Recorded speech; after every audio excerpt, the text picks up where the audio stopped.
Olá, leitores do Portal Noá e telespectadores da TV Noá. Estamos aqui para mais uma entrevista especial. Esta semana com o Procurador-Geral de Justiça, Rinaldo Reis, que vai ser entrevistado pelos jornalistas Ricardo Rosado, Alex Medeiros, Aloysio Lacerda, Dinarte Assunção e eu, Ilana Albuquerque. Queria aproveitar para dar as boas-vindas ao Procurador. Obrigada por aceitar nosso convite. De nada, Ilana. É um prazer. Pois bem, então passo logo a primeira pergunta para o jornalista Ricardo Rosado. Eu não sabia que ele começar, mas eu vou começar. Pois comece. Bom, qualquer cidadão com mínimo de consciência entende e defende a existência do Ministério Público e a atuação do Ministério Público. O que muitos discordam é a forma de atuar em algumas ações do Ministério Público, aqui no Brasil. Algumas coisas assim bem cinematográficas, com apoio muito forte da mídia, e isso termina, talvez, transformando num pré-julgamento daquela pessoa, daquela instituição que foi envolvida eventualmente numa questão. Eu tenho percebido que o procurador Rinaldo Reis tem evitado atuar dessa forma, um pouco mais hollywoodiana. Mudou o Ministério Público? Eu posso lhe dizer, Ricardo, que eu aprendi. Eu sou promotor aqui em Natal de defesa do patrimônio público desde 2001. E para vocês da imprensa, quem já estava nessa época militando na imprensa, ou quem simplesmente acompanhava os fatos aí na mídia, na imprensa de um modo geral, pôde perceber, logo a partir de 2001 mesmo, que houve uma exploração, hoje eu chamo assim, houve uma exploração muito grande do Ministério Público e da imagem dos promotores de justiça. E principalmente, falando no meu caso, e até porque realmente houve uma repercussão muito grande de alguns casos que nós atuamos, principalmente dos promotores de justiça. Houve uma exploração muito grande. E eu, particularmente, que trabalhei em alguns casos bem rumorosos, eu estreiei nessa promotoria com 13 dias, estourando o famoso caso Gusson. Não sei se vocês se recordam, né? Mas isso em 2001, que foi um caso aqui de imensa repercussão naquela época. Como eu não tinha muito costume com a imprensa, em lidar com a imprensa, então eu era muito aberto para a imprensa. A televisão chegava, para mim, os canais de televisão, os que tinham mais interesse, uns tinham menos, outros tinham mais. Né? Qual era a sua idade, desculpa? As conveniências, na época, 36 anos, desculpa, 36.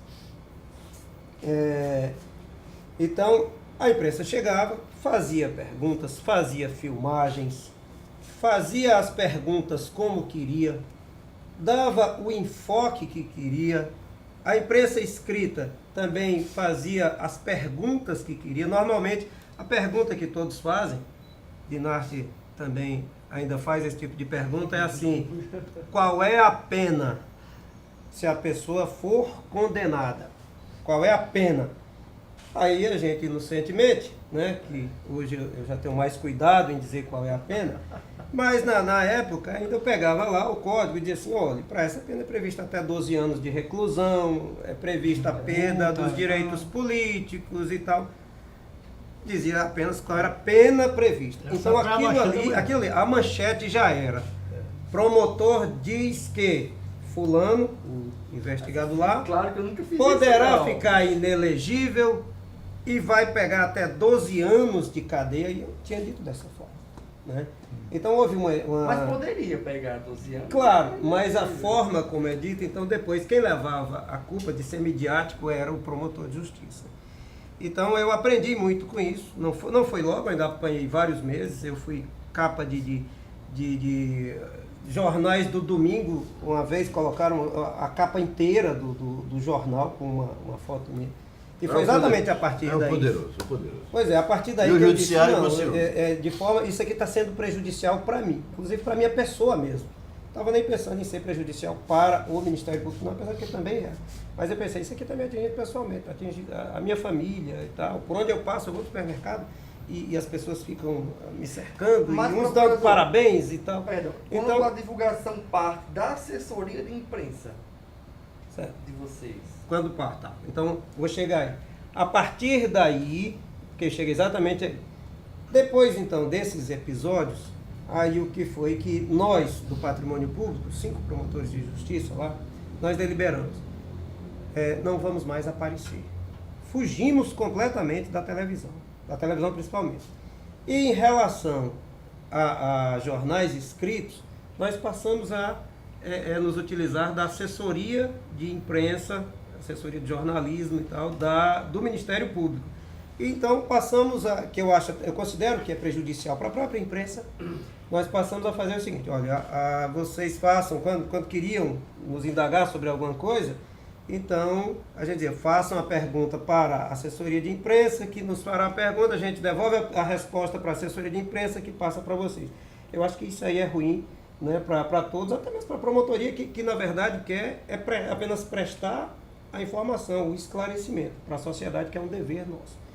Então, nós passamos a utilizar dessa forma e, em relação a alguns casos, algumas atuações que às vezes a imprensa não tinha conhecimento, mas que é para ter conhecimento, porque nós temos inclusive o dever de informação, o dever de publicidade, então a gente leva para a assessoria de imprensa e a assessoria de imprensa disponibiliza para vocês.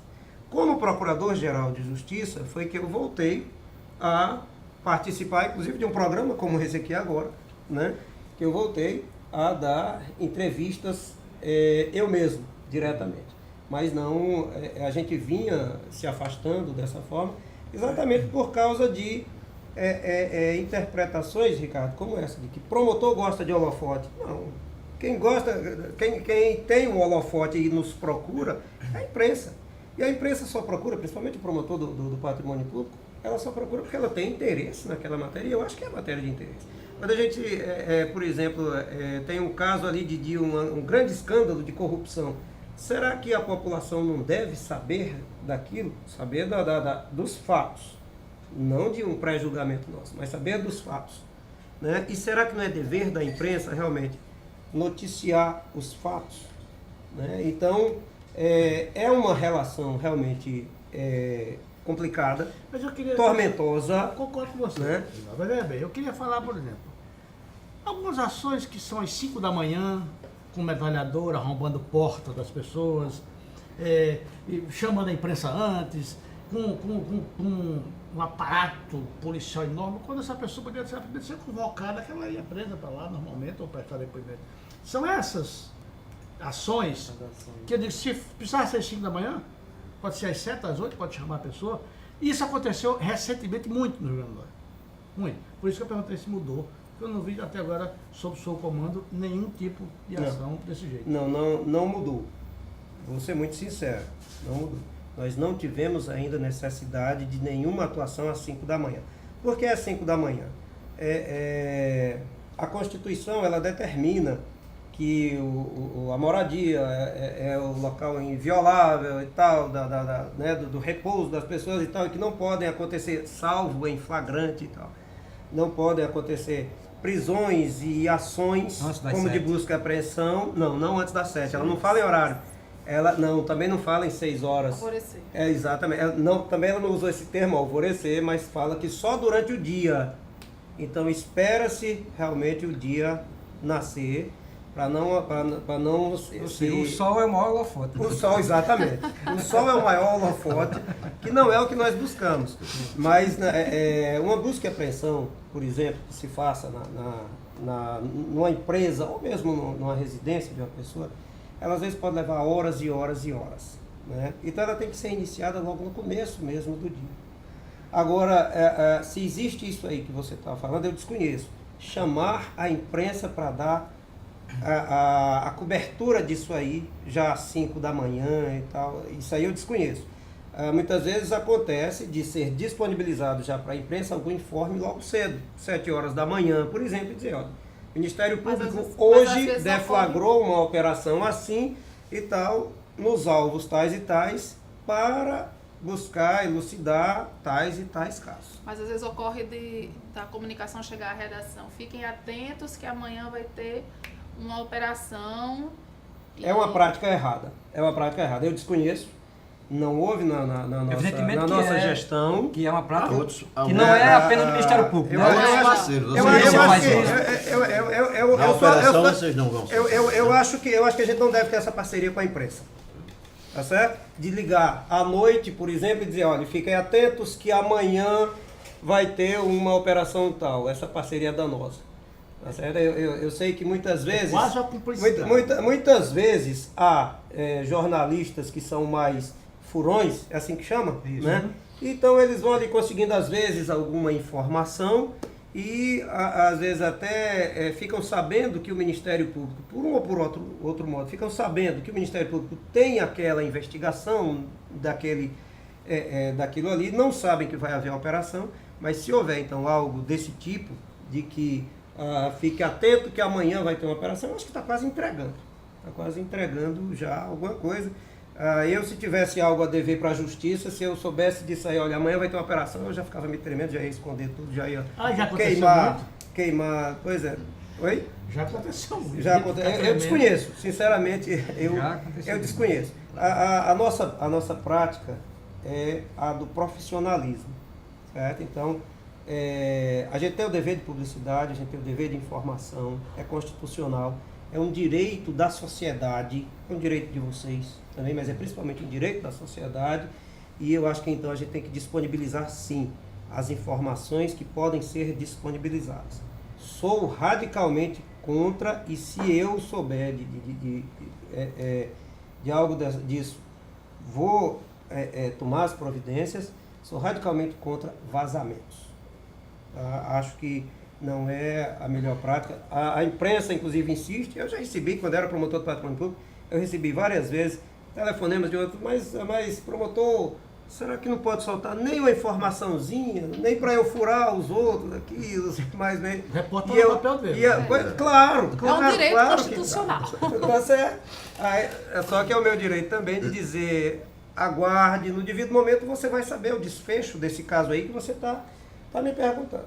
E a gente realmente disponibiliza as informações, até porque é um direito de vocês de ter acesso à informação o mais breve possível, né? E para disponibilizar para a sociedade. Doutor Reinaldo, o processo da sua escolha, né, procurador-geral, né, eu, de certa maneira, acompanhei mesmo à distância, né?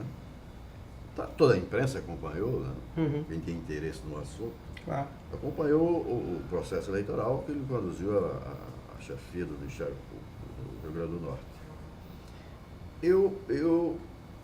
Eu devo ser justo como procurador-geral. Tudo que você prometeu, pelo menos o que eu captei, você vem cumprindo.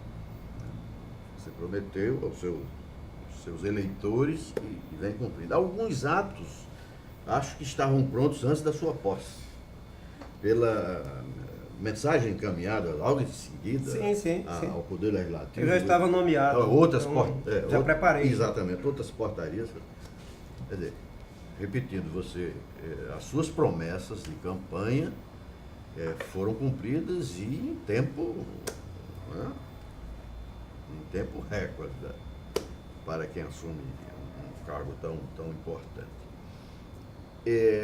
Como é que está o ambiente? Está pacificado? O Colégio de Procuradores tem dado muito trabalho. A implantação das medidas foi o que provocou o atrito. O Ministério Público tem o Executivo tem um Legislativo para fiscalizar, e o Ministério Público tem um Colégio de Procuradores. Vamos falar aqui então muito francamente, já que está todo mundo falando aqui muito abertamente. Isso aqui é uma sala de bate-papo. Esse Big Brother que acabou se transformando por um tempo ali, que Dinarte foi o diretor desse Big Brother ali, ou foi Pedro Bial. ou foi o Pedro Bial, tá aqui o Pedro Miau, Dinarte, esse Big Brother que aconteceu ali. É e verdade que deu que tem promotor certo... que não quer ver Dinarte na frente? Ah, não sei. Tem, Aí, mas não é o caso agora não. Não conheço. Não chegou a mim. Mas esse Big Brother ali nunca correspondeu à realidade. Nunca. Nunca houve nada para ser pacificado. Fique absolutamente tranquilo para me contestar. Nunca. Porque eu tive um problema só com os procuradores de justiça que em momento nenhum causou qualquer transtorno para a instituição. Em momento nenhum. Nesse instante, a Luísa dizia que eu fui rápido em cumprir uma boa parte já das promessas de campanha. E realmente, Luísa, eu me preparei, então logo nomeado, eu me preparei, eu fiz a transição, eu tirei férias para fazer a transição, eu e mais 2 colegas, obriguei-os a tirar férias, olha, vocês vão trabalhar comigo, aceitam? Um vai ser meu chefe de gabinete, outro vai ser meu adjunto. O do adjunto, inclusive, ainda com a expectativa de eu conseguir mudar a lei, mas eu disse, olha, eu vou mudar a lei, certo? Se tudo der certo, vou mudar a lei e você vai ser meu adjunto. Topa. Então vocês vão tirar férias para trabalhar. Eu tirei férias, nós 3 tiramos férias e fomos trabalhar a transição. E realmente preparamos já ali muita coisa para já, no começo, primeiro dia de gestão, dia 19... Primeiro expediente. Já temos aqui um pacote de alterações. E realmente em 6 meses, nós fizemos um balanço agora, em dezembro, no dia 19, uns 6 meses exatos da minha posse, e nós já tínhamos implementado muita coisa que tínhamos prometido. E sabe por quê? E mesmo assim, com todo aquele alvoroço só na imprensa, eu ouvi da boca de tá procurador certo? dizer que se fosse preciso ir à Assembleia para provocar o seu afastamento e não tinha nada para se pacificar. Ele foi? Mas se fosse O preciso procurador ir, foi? Não foi.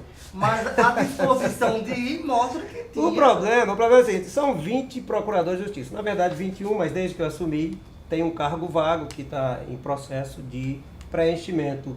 São 20 procuradores de justiça que eles têm as atribuições muito bem definidas na lei. Na nossa lei 141, que é a nossa lei orgânica estadual, e também na lei 8.625, que é federal, essa lei, a lei orgânica nacional. E dentro disso aí, dentro dessas atribuições que eles têm, não tem praticamente nada que eles possam inviabilizar ou atrapalhar a gestão. A única coisa que os procuradores de justiça podem atrapalhar é, por exemplo, na criação de cargos. Se eu precisar criar cargos, então eu tenho que ouvir o colégio, não. Eu tenho que, só criação.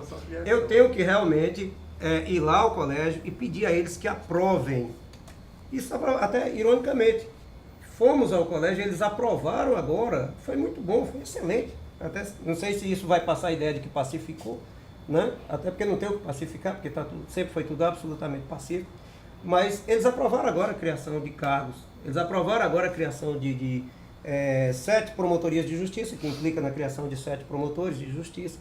Aprovaram a criação de 17 cargos de assessores jurídicos, de mais 17 cargos de técnicos ministeriais e tal, tudo cargos que nós estamos precisando, propostas já desta gestão, propostas nossas, e eles aprovaram, até porque viram que realmente era algo bom para a instituição.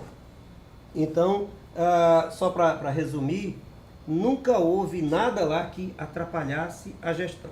Tratava-se apenas assim, de um atrito, um pequeno conflito ali com aqueles membros, mas que não tinha a capacidade, esse conflito, e nem mesmo os membros, não tinham a capacidade de inviabilizar a gestão. Agora, realmente falaram de pedir meu impeachment na Assembleia. Não foram, nem teriam. A pessoa que falou isso não tem nem autoridade para fazer isso. Já ia falar. Mas, vamos fazer um intervalinho agora para tomar um copo d'água, porque já extrapolou o tempo então aqui. Vai ficar a pergunta no Fica. Essa despesa com essa criação de cargos está no orçamento? Está prevista no orçamento. De 2014? De 2014. Quando a gente retornar, ele responde para quais promotorias foram criadas, né? Tá bom. Rapidinho. Então, depois de tomar um pouquinho d'água para retomar o fôlego aqui, continuar a entrevista, o senhor disse antes da gente fazer o intervalo que o Colégio de Procuradores aprovou a criação de cargos para a criação de novas 7 promotorias. Que promotorias são essas? São 3 promotorias de justiça em Parnamirim, uma promotoria de justiça em Monte Alegre uma em Ceará Mirim, outra em Macaíba e outra em São Gonçalo do Amarante. A partir de quando essas promotorias vão estar funcionando, vai ser preciso concurso público para promotor? Não vai haver necessidade de concurso público para promotor, porque nós temos um concurso público ainda vigente, que há candidatos esperando para serem chamados. Né? Mas a implantação dessas promotorias, né, ela depende ainda da aprovação da Assembleia Legislativa. Né? O Colégio de Procuradores aprovou, nós estamos apenas aguardando que termine o recesso legislativo para encaminhar à Assembleia, e acreditamos que a Assembleia deve aprovar isso aí, a governadora sancionar. Então, talvez lá para, no máximo, abril, a gente espera estar com essas promotorias de justiça já funcionando. E essas promotorias, elas vão funcionar já com previsão orçamentária dentro do orçamento do Ministério Público, ou vai ser preciso um acréscimo? Não.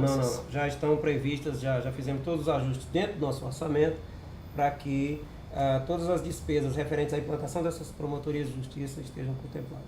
Alex Medeiros. Procurador, essa estrutura de promotorias no interior, o Ministério Público tem um orçamento considerável, hoje em dia equiparado a outros grandes poderes, maior do que alguns.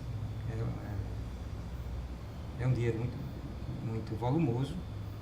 E essas estruturas do interior, eu ouço muito pessoas ligadas às administrações públicas do interior, de prefeituras, que muitas vezes, principalmente nas cidades menores, o Ministério Público existe lá, o promotor com um assessor, um chefe de gabinete, algo assim. Ambos, obviamente, o promotor com seu salário, o assessor com um salário para uma cidade pequena também muito bom. E na hora que o Ministério Público desenvolve qualquer tipo de diligência, de investigação, há um custo em torno disso, de fazer as diligências, de mexer... essa estrutura, o promotor, não envolve o orçamento do próprio Ministério Público, que já existe até para isso mesmo. E coloca tudo isso como um trabalho para que o governo municipal faça. E, evidentemente, essas prefeituras não querem conflito com o Ministério Público, muitas vezes não reclamam. Não deveria ser utilizado nesses gastos para essas diligências o orçamento do próprio Ministério Público e não do Poder Municipal? Alex, eu vou lhe dizer, já faz algum tempo que o Ministério Público, todas as diligências e assim, todo o funcionamento, inclusive de pagamento de aluguéis, de pagamento de despesas com água, com energia, com telefone, já faz bastante tempo que todos esses pagamentos são feitos pelo próprio Ministério Público. Quando eu entrei no Ministério Público, há 16 anos atrás, então nós éramos ainda bastante dependentes, normalmente do poder público municipal, das prefeituras. E muitas vezes nós estávamos em prédios alugados pela prefeitura, paga o aluguel pela prefeitura, paga a luz pela prefeitura. Às vezes até o telefone, eu cheguei a trabalhar em promotoria, mas ainda há casos, em que a conta telefônica, não há mais casos. Eu desconheço, posso analisar isso aí, se não tenho conhecimento da sua denúncia especificamente, mas posso analisar porque as nossas despesas são todas nossas. As despesas que nós produzimos são todas nossas. O que nós ainda temos hoje, que algumas prefeituras ainda nos ajudam, são alguns servidores cedidos em uma ou outra promotoria, que às vezes a gente precisa de um reforço, de uma pessoa, de um atendente, por exemplo. Uma pessoa para ficar ali, muitas vezes fazendo o atendimento só inicial. A pessoa chega, diz que quer falar com o promotor, e então simplesmente aquela pessoa vai dizer, anota o nome, fala o horário, marca a agenda. Então ainda existe em algumas promotorias, não é mais hoje uma prática generalizada, já era uma regra antigamente, até porque nossos recursos eram bastante escassos, hoje não é mais assim. Hoje nós estamos partindo hoje nós temos uma independência quase que total, certo? De qualquer outro órgão. Mas se houver algum caso desse tipo aí, que eu desconheço, até porque nós temos um orçamento muito bom para todas as nossas despesas, se houver algum caso, temos que rever, que analisar. Linarte Assunção. Eu queria conversar, aliás, sobre, voltando a dezembro, tivemos uma conversa, acho que no meio do mês, mais ou menos, no dia da questão da ginástica, né? aqueles 500 mil reais da ginástica. E aí o senhor falou Não caiu na que sua cilada naquele dia, certo? caiu na minha cilada? Não, peraí, o senhor falou que era um gasto Depois você acabou despropositado. fazendo uma crítica. Mas Ao aí... terceiro ficou parecendo até que foi minha, mas tudo bem. Mas Assim, aí eu me lembro que no mesmo dia foi quando eu descobri a questão do auxílio alimentação retroativo, né, que são pagados 10 milhões, salvo engano. Eu vou voltar à pergunta daquele dia. O senhor, mesmo com esse pagamento sendo legal, é moral esse pagamento, procurador? não há nada de imoral, certo, Dinati? Veja bem, até eu já havia respondido isso para você antes mesmo de assumir, quando você se reportou eu não me lembro se foi auxílio moradia que poderia ser implantado, ou que era, ou que seria, né? Mas na condição de gestor, eu não posso simplesmente dizer, olha, isso aqui é legal, é um direito, não fere a Constituição, e agora só que eu particularmente tenho, por um motivo íntimo meu, eu não vou querer implantar. Na condição de gestor, eu não posso fazer isso. Eu tenho uma responsabilidade Era um luxo com um órgão. ginástica para os procuradores? Eu não considero que seja um luxo. Comparado com os outros Até porque servidores? isso existe para os membros e servidores, né? Eu não considero que seja um luxo, até porque isso existe em outras instituições públicas também, isso existe na iniciativa privada. São medidas preventivas de lesões por esforço repetitivo, por exemplo. Isso tem, por exemplo, no Banco do Brasil havia algo parecido na época, até que eu trabalhei Mas a há muito tempo natureza atrás. do trabalho do Banco Mas é diferente. Isso, exatamente. Era isso que eu ia dizer agora, Ilana. Nós não temos no nosso histórico lá, da instituição, nós não temos casos de lesões por esforço repetitivo, por exemplo. Né? Nós não temos problemas que a gente possa dizer que aquela atividade, essa ou aquela atividade desenvolvida pelos promotores ou pelos servidores pode causar lesões ou que deva ter mais cuidados.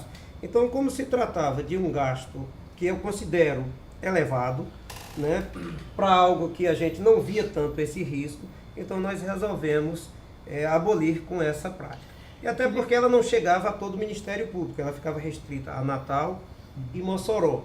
Então era mais um motivo para que a gente abolisse isso aí. Até porque eu tinha que dar outras prioridades também aos nossos recursos. Procurador, sobre a área empresarial, a gente ouve muita queixa de algumas posturas inflexíveis, algumas posturas pouco amigáveis, de que não se afasta do rigor da lei e que cumprirá. Eu me lembro, assim, não é nem com a empresa, mas com a cidade, faz 1 ano e meio que não se consegue resolver o problema da calçada de Ponta Negra. Já se inventou todo tipo de negócio e não se consegue a calçada. Mas eu quero voltar a ajeitar a calçada. Eu quero voltar com as empresas. As empresas reclamam muito da falta de diálogo, da pouca acessibilidade, flexibilidade de alguns membros do Ministério Público, de alguns segmentos do Ministério Público. Algumas passam dificuldade, tem que cumprir certas regras, não tem prazos, enfim. O que é que o Ministério Público tem contra as empresas, contra os empresários, contra o mercado, contra quem gera emprego e paga impostos? Tem alguma coisa contra ou não? Absolutamente nada, Ricardo. E seria doido o membro do Ministério Público que tivesse algo contra as empresas, contra o desenvolvimento do comércio, da indústria. Muitas vezes há realmente uma postura rigorosa de um membro do Ministério Público, porque, digamos, o promotor ele é muito combativo naquilo que deve ser a sua atuação. Então vamos falar, por exemplo, de uma atuação que é até bastante criticada, às vezes pela imprensa, que é a atuação na defesa do meio ambiente. Muitos reclamam que os promotores estão fazendo isso, entrando com essa recomendação, entrando com uma ação assim e tal. Os promotores agem, e é como eu lhe disse, às vezes eles são muito combativos às vezes são até dogmáticos, né? Não dogmáticos, porque a gente age somente assim, na forma da legislação e sempre com o princípio da Pra não dizer razoabilidade, Pra não da dizer racionalidade. Né? Mas muitas vezes o promotor, por exemplo, o promotor do meio ambiente, como eu estava dizendo, ele é um apaixonado pela defesa do meio ambiente. E às vezes ele então entra com aquela recomendação, tenta fazer aquele termo de ajustamento de conduta, não consegue, por exemplo, e então ele vai e ajuiza uma ação. Pronto, aí acabou-se o trabalho do promotor. Porque a partir daí quem vai ter o poder de decisão é a justiça, é o judiciário. E eu acredito nos juízes, eu tenho visto as decisões dos juízes, e no geral têm sido sempre muito justas, muito sábias, e o judiciário vai saber conter os excessos, se houver, vai saber conter os excessos daquele membro do Ministério Público. Então, se o membro do Ministério Público, promotor do meio ambiente lá, por exemplo, ele está pedindo isso e dizendo que deve ser embargado isso e aquilo outro, o juiz vai, ali ele vai colocar apenas a medida exata do que está na lei, do que é jurídico. Então, muitas vezes a imprensa, de um modo geral, ela estabelece assim, apenas uma punição para os membros do Ministério Público, quando deveriam trazer também o judiciário. Eu acho que eu não vou dizer que é o Portal no Ar. Eu não vou dizer que é o Portal no Ar, até porque eu vejo que o Portal no Ar é bastante corajoso sempre, mas eu vejo que uma boa parte da imprensa poupa o judiciário, carrega suas críticas todas em cima do Ministério Público, que o promotor fez isso, o promotor fez aquilo outro, mas não vê, às vezes até na atuação do patrimônio público, por exemplo, não vê que aquilo tudo foi autorizado pelo judiciário, à vista de documentos e de informações que não foram fabricadas pelo Ministério Público. Foram ali, claro, angariadas pelo Ministério Público, ouvindo uma pessoa, requisitando documentos públicos e juntando ali. Então, nós temos que trazer também o judiciário para esse discurso. Mas eu quero, desde já, fazer também a defesa do judiciário. Certo? Desde já, sim, eu estou fazendo a defesa do Ministério Público, porque eu vejo que o Ministério Público... Eu não tenho visto excessos dentro da nossa instituição, dentro do Ministério Público do Rio Grande do Norte. Eu não tenho visto excessos. Mas o Ministério Público não compõe o Poder Judiciário, correto? Não, de forma nenhuma. E por que o Ministério Público, ele sempre vai, digamos assim, a exemplo do Judiciário, em direitos que são garantidos a juízes, eles se espelham nesses direitos. Já que você falou aí de trazer o Judiciário... Como foi o caso do auxílio Deixa eu trazer o Judiciário, para o debate, junto com o Ministério Público, nesse caso amargo que é o pai. Tudo começou o seguinte, pela leitura que eu fiz. Parcela autônoma de equivalência. Em Brasília, houve uma ação em Brasília de um juiz. Essa ação gerou... Da AJUF, da Associação dos Juízes Federais. Aí gerou esse direito do pai que popularmente ficou conhecido como auxílio paletó. Então é o seguinte, para o juiz... Ou auxílio alimentação. Ou auxílio alimentação. Não, foi o paletó, é o tal da pai, é o auxílio paletó. São diferentes. Aí, ou seja, um direito para O os pai juízes, é a mãe. Para os juízes, o judiciário, isso gerou Equiparou para o outro poder, o legislativo. Tá.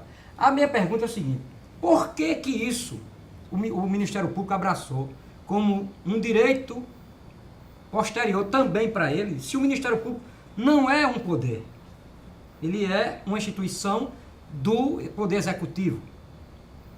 Aí, quer dizer, na hora que eu já vi, inclusive, colegas seus, dizem, não, nós somos um poder, porque a Constituição de 88... Não, eu digo, não é um mais poder. ainda, porque A culpa do Procurador-Geral Porque é o da seguinte, República. Não é, eu sei que você sabe que não é. Essa é a minha pergunta. Eu não E mais quero ainda, responder por que no não lugar se de Rinaldo, colocou não, mas a culpa é do contra Procurador-Geral da República. Eu sei. Eu quero depois saber o que eu vou responder. Claro, não, a minha pergunta é só essa. Porque É a mesma pergunta que a minha. onde Então, só explicar. onde está o direito? Eu estou indo para o parte, já que é legal, houve uma ação, foi julgada, o Poder Legislativo aprovou o Congresso, não sei o que e tal, e o Judiciário teve direito, os deputados federais e senadores tiveram direito, e aí o Ministério abraçou para ele ter o direito também. Não seria, se o Ministério Público, que não é poder, tem direito, os promotores têm direito ao pai, seria um direito também de professores, de motoristas de... A gente também quer, Mas tá? acho que a Não, jornalista Então não. vamos- Empresa privada não, estou falando do Então vamos responder isso aí. A Constituição Federal, ela estabelece lá no capítulo que trata do Ministério Público, ela estabelece que cabem ao Ministério Público, não usa a expressão cabem, tá? Eu não estou me lembrando agora exatamente a palavra, mas que cabe ao Ministério Público, certo? As mesmas prerrogativas e os mesmos direitos que cabem aos membros da magistratura, né? Que está prevista lá no artigo 93 e tal, alguma coisa assim, da Constituição Federal. Com base nisso aí, a parcela autônoma que foi reconhecida pelo Supremo Tribunal Federal como um direito de magistrados, foi também reconhecida para o Ministério Público da União, que compreende o Ministério Público Federal, Ministério Público do Trabalho, Ministério Público Militar e Ministério Público do Distrito Federal. Foi também concedida a eles. E como a AMB, também tinha ingressado nesse polo, nessa lide que havia, que era inicialmente da AJUF. E ela conseguiu para os magistrados, o CNJ autorizou, o Conselho Nacional de Justiça autorizou para todos os magistrados do Brasil, da mesma forma, as associações de Ministério Público, dos membros do Ministério Público, entraram no CNMP para ver reconhecido isso aí, o Conselho Nacional do Ministério Público. E entendeu-se, então, de que realmente existe o caráter nacional de magistratura e o caráter nacional de Ministério Público. Foi um entendimento de Supremo Tribunal Federal, de Conselho Nacional do Judiciário, de Conselho Nacional do Ministério Público, que foi, então, repassado, claro, para todo o Brasil.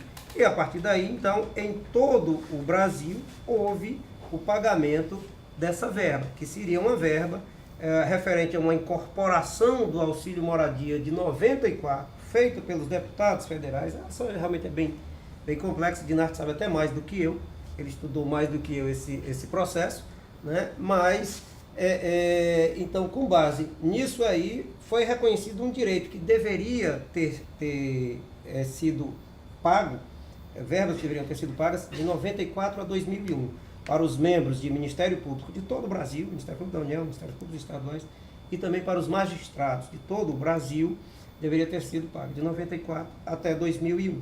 E assim, então, é que acabou havendo reconhecimento e o pagamento disso aí. Chegaram a ingressar no Supremo Tribunal Federal, entraram com uma outra ação popular, mas que o Judiciário, o próprio Supremo Tribunal Federal, disse que não tinha fundamento.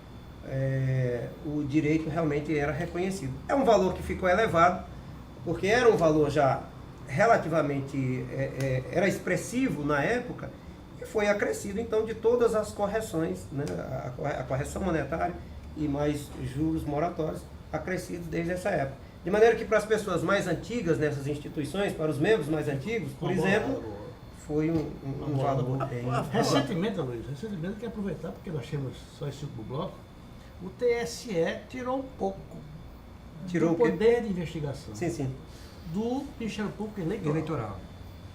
Alegando, entre outras coisas, que embora não seja uma coisa unânime, há divergências, alegando que muitas dessas ações que entupiram a justiça eleitoral vinham com uma certa fragilidade conceitual, falta de provas, era muito mais uma coisa de observação. Isso inundou a justiça eleitoral de muitas ações. Esse é um ano eleitoral. Eu não diria que nem tirar completamente como o TSE está propondo e nem permitir que seja à vontade. Eu conheço ações que foram desenvolvidas inicialmente no Ministério Público, que eram denúncias do adversário e do denunciado, ou de eleitores reconhecidamente sobre as pequenas cidades. Com uso público para denúncia. A militância. Usando o próprio Ministério Público para isso. O promotor da comarca ali aceitando qualquer tipo de denúncia. O promotor eleitoral ele é obrigado a receber as denúncias de quem quer que seja.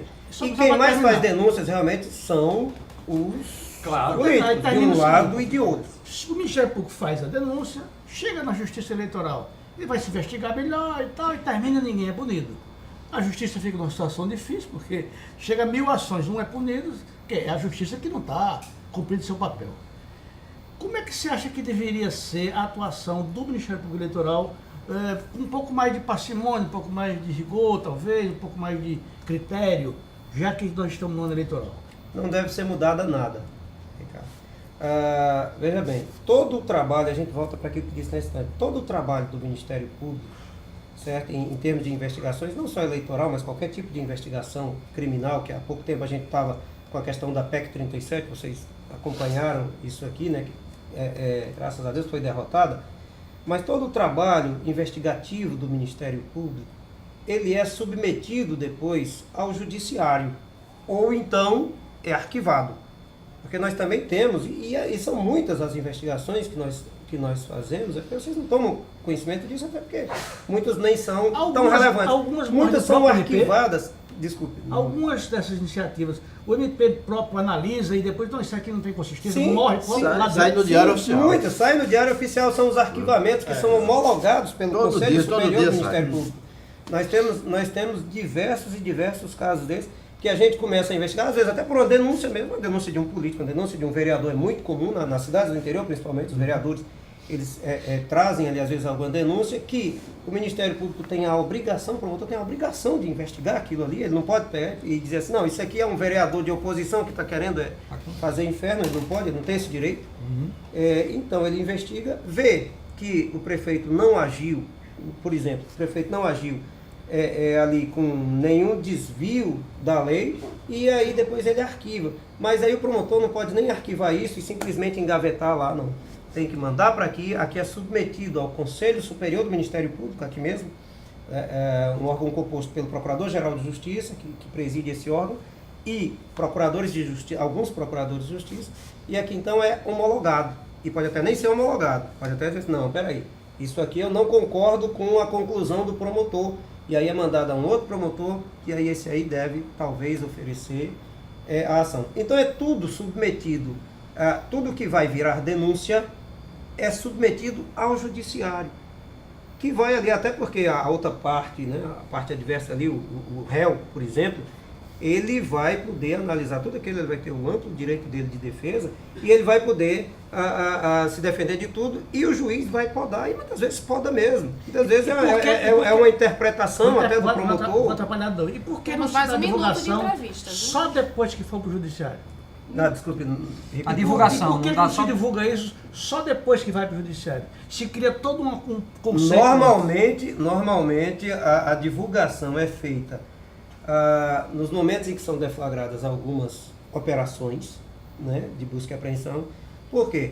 Porque a imprensa já vai tomar conhecimento mesmo e vai ficar com 1001 especulações, porque não é para ser mantido realmente em sigilo, é para ser mantido em sigilo os dados que realmente são sujeitos a sigilo, dados bancários, dados da intimidade das pessoas têm que ser realmente preservados, mas não há uma obrigação de manter em sigilo, pelo contrário, há a obrigação de informação. Então, normalmente, há a informação ali naquele momento da operação, assim que aconteceu a operação, e há também a divulgação quando nós entramos com as ações. Normalmente, a gente não fica explorando, às vezes é a própria imprensa quem fica perguntando. De vez em quando eu recebo ligações, como é que está aquela, acho que o Dinarte mesmo já ligou para mim, para saber como é que está aquele inquérito civil lá da governadora e tal. O Dinarte já... E eu digo, olha, está em andamento. Eu não digo mais nada. O resto ele faz uma matéria desse tamanho porque ele tem realmente, ele Parece consegue... que eu acho que 80% da conta telefônica do portal é de Dinarte. Né, eu também acho. Eu vou vigiar isso melhor, viu? Bem, olha, tempo esgotado já. Queria agradecer a presença do procurador. Muito obrigada pelos esclarecimentos. Agradecer a participação de todos também. E semana que vem a gente volta com mais uma entrevista na TV no Ar, no Portal no Ar.